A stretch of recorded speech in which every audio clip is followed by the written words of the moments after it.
ఢిల్లీలో ఉద్రిక్త వాతావరణం అయితే కొనసాగుతోంది. అందరినీ కూడా భగ్నం చేసి దీక్ష భగ్నం చేసి అక్కడి నుంచి తరలించేశారు. ఢిల్లీలో ప్రస్తుత పరిస్థితి ఏంటో మా ప్రతినిధి వివరిస్తారు.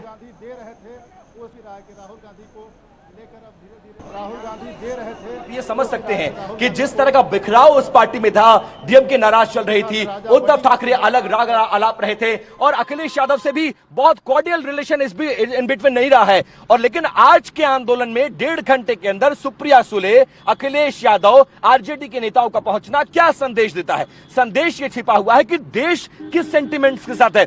सेंटिमेंट्स जो है सरकार के अगेंस्ट में नीट जैसे मुद्दे को लेकर है और इस सेंटिमेंट्स को कैश करना पड़ेगा, इस बात को बखूबी समझना पड़ेगा। और इसीलिए जैसे ही राहुल गांधी मल्लिकार्जुन खड़गे के घर से निकले हैं, मार्च किया है और उसके बाद प्रधानमंत्री आवास के ठीक उस गेट के बाहर वो धरने पर बैठ गए जहां से प्रधानमंत्री की एंट्री और एग्जिट होती है। अब आप समझ लीजिए, इस पूरे मुद्दे को जब विपक्ष ने टीवी पर देखा और ये देखा कि कहीं ना कहीं हाईजेक कर रही है कांग्रेस, तत्काल अखिलेश यादव, सुप्रिया सुले, आरजेडी के नेता वहां मौके पर पहुंचते हैं और अपनी सॉलिडेरिटी दिखाने की कोशिश की। इस मुद्दे पर हम सब एक है, हम जनता के साथ हैं, जनता का सेंटिमेंट जहां विपक्ष वहां। और इसीलिए जितेंद्र सिंह को जो सरकार में मिनिस्टर हैं वो आधे घंटे के अंदर राहुल गांधी के पास पहुंचते हैं। हालांकि जब राहुल गांधी का तेवर और मांगों को देखा जाता है तो सरकार ये जान जाती है, क्योंकि इस्तीफे पर सरकार विचार भी नहीं कर रही है, वो माना नहीं जा सकता, पार्लियामेंट चल रही है, ये संभव नहीं है। इसीलिए फिर ये डिसाइड किया गया कि बलपूर्वक इनको हटाना पड़ेगा।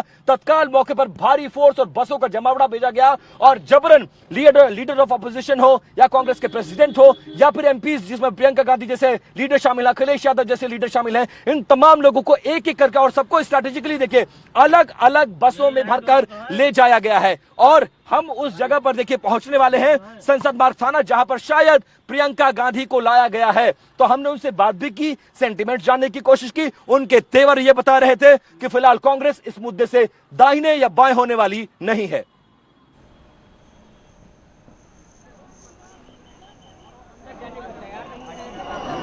విద్యార్థుల సమస్యల పట్ల కాంగ్రెస్ పార్టీ పోరాడుతుంది, విద్యార్థుల వెంటే కాంగ్రెస్ పార్టీ ఉంటుంది అన్న ఒకే ఒక్క అజెండాతో ఇవాళ కాంగ్రెస్ పార్టీ ప్రధాని నివాసం దగ్గర ధర్నా చేపట్టినట్టుగా తెలుస్తోంది. కాంగ్రెస్ పార్టీ ముఖ్య నేతలంతా కూడా అక్కడ నివాసానికి చేరుకున్నారు.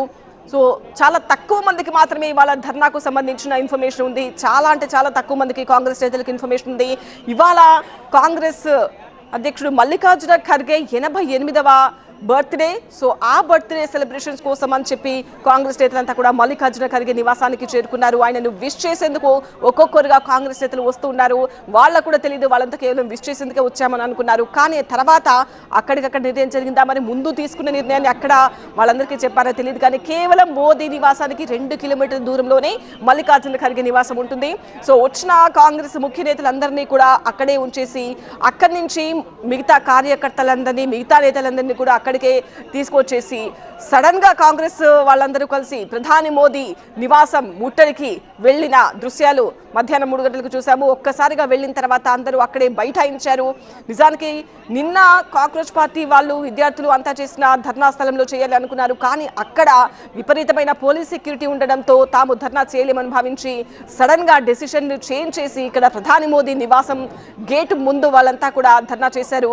దేశ ప్రధాని నివాసం ముందు ధర్నా చేస్తున్న విషయానికి సంబంధించి ఎటువంటి ముందస్తు ఇన్ఫర్మేషన్ అటు పోలీసులకు కానీ ఎవరికీ కూడా లేదు. కాంగ్రెస్ పార్టీలో కూడా చాలా మందికి వాళ్ళ తాము అక్కడ ధర్నా చేయబోతున్నాము అన్న విషయం కూడా తెలియదు.